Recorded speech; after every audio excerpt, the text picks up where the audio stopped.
প্রখ্যাত আলেম তিনি বললেন যে একদল লোক তারা খেয়ে পালাই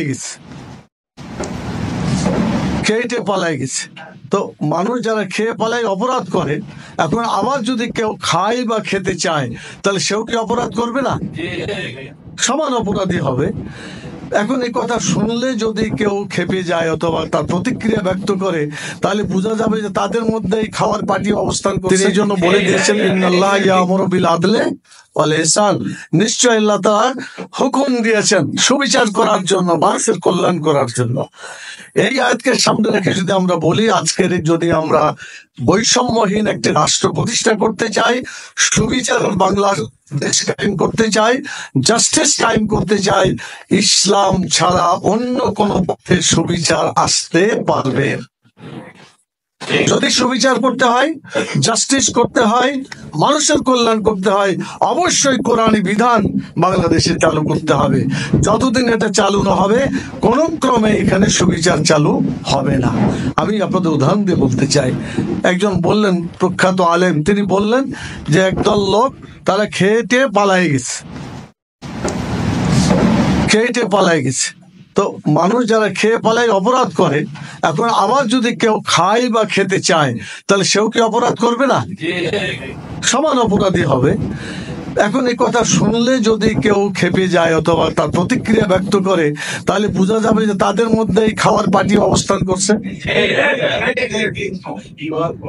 এটা যদি কেউ বুঝে যে আমাদের মাঝে আছে, প্রতিক্রিয়া ব্যক্ত না করে তাদের দল থেকে ওই সমস্ত লোকদেরকে পরিষ্কার করা, দলকে সত্যিকার ভাবে শুদ্ধি অভিযান চালিয়ে সত্যিকার ভালো একটি রাজনৈতিক দল হিসাবে মানুষের কল্যাণ উপযোগী কাজ করার জন্য তাদের এগিয়ে যাওয়া দরকার। প্রতিক্রিয়া ব্যক্ত করে দলও পরিশুদ্ধ হবে না, দেশকেও পরিশুদ্ধ করা যাবে না, জাতিকে বিভ্রান্ত করা যেতে পারে, দেশের কোনো জনগণের কোনো কল্যাণ তারা করতে পারবে না।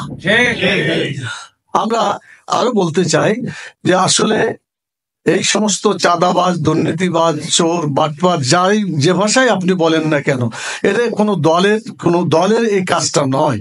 তারা কোনো দলের ব্যক্তি হতে পারে না। যদি থাকে তাহলে দল থেকে বহিষ্কার করাই সে দলের দায়িত্ব এবং কর্তব্য। আমরা যত দুর্নীতিবাজ, যত এ ধরনের মানুষের ক্ষতিকারক কাজ করে, সমাজে চুরি করে ইত্যাদি বিভিন্ন ভাবে ক্ষতি করে মানুষকে হত্যা করে, এই লোকগুলাকে সত্যিকার ভাবে সবাই যদি আমরা দল থেকে বের করে দিতে পারি, বাংলাদেশ একটি সুন্দর দেশে পরিণত হবে ইনশাআল্লাহ। আমি এটাই সকল দল, মত, জাতি, ধর্ম, বর্ণ সকলের দৃষ্টি আকর্ষণ করছি। আসুন বাংলাদেশকে সুন্দর করার জন্য, দেশ পরিচালনার জন্য যারা চেষ্টা করছেন, যারা এই সমাজ এবং রাষ্ট্রকে পরিচালনার স্বপ্ন দেখছেন, অতীতে কাজ করেছেন, এখনো করছেন, ভবিষ্যতেও করবেন, সকলেরই উচিত মানব রচিত মতবাদ বাদ দিয়ে ইসলামী রাষ্ট্র তথা বনী ইসরায়েলের 14 দফা যে কথা আল্লাহ তাআলা কোরআনে বলেছেন, মেরাজের শিক্ষা হিসেবে আমরা যেটা নিতে পারি, এই 14 দফা যেখানে বলা হয়েছে মানুষ শিরক করবে না, পিতামাতার সাথে ভালো ব্যবহার করবে, ওজন ভালোভাবে দিবে, জেনা ব্যভিচার করবেন, অনেক কথা আছে, আপনার বাড়িতে পড়ে নেবেন। আমি অনুরোধ করব আমাদের সাংবাদিক বন্ধুগণ যদি ভালো করে পড়তে চান, জানতে চান, তাদেরকেও আমি পরামর্শ দেব, আপনাদের জন্য এটা দরকার। সূরা বনী ইসরাইলের বাংলা অনুবাদটা আপনারা পড়ে দেখবেন, সুন্দরভাবে সেই কথাগুলো বলা আছে। আমি এখন শেষ করার জন্য কয়েকটি বিষয় আপনাদের সামনে বলেই শেষ করতে চাই ইনশাআল্লাহ। এখন যেটা বলতে চাই, মেরাজের একটা দৃশ্য দেখা গেছে যে একটা লোক তার